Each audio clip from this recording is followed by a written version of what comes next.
Aloha! Today we're going to talk about getting the property dimensions. So for the lot that you may own or that you're thinking of purchasing, you want to know what the dimensions of it is. So the first thing we're going to do is go to hawaiirealpropertytax.com.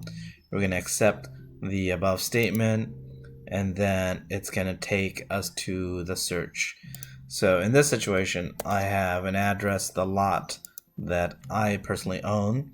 It's going to take you, once you put in the address, you can also put in the TMK or parcel numbers, and that information from the previous search boxes, you can find the property. You can also look for it through the last name as well.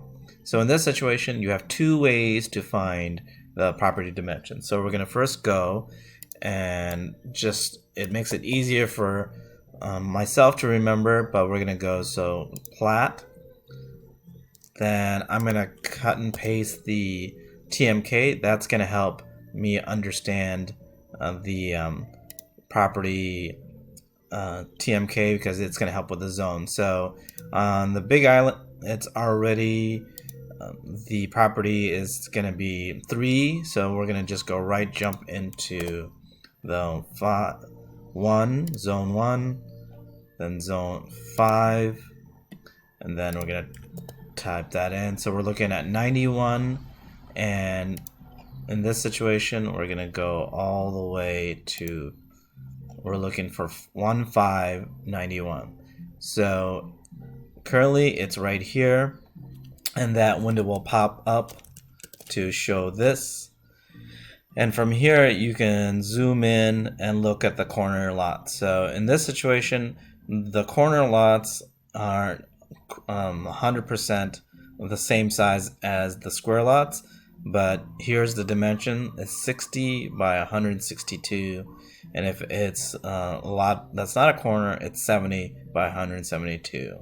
So when you multiply these, the number will come out to be this.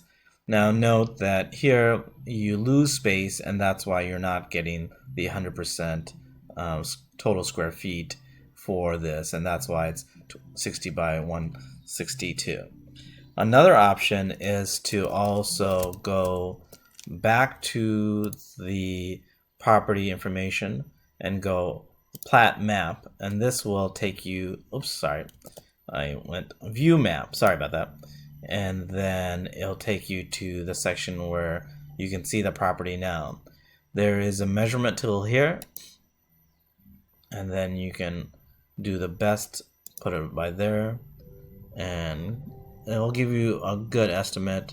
Remember, we already know the actual dimensions, but again, that side is closer to 170, while this side will be closer to 162. So here's another dimension. That one's closer to 69. So that's one way of using this tool. It's kind of funky at first, but once you get a better idea, you can mess around with the tool dimensions. So hopefully these 2 tutorials help you determine how to get the square feet as well as to get the dimensions of the lot. Mahalo for watching.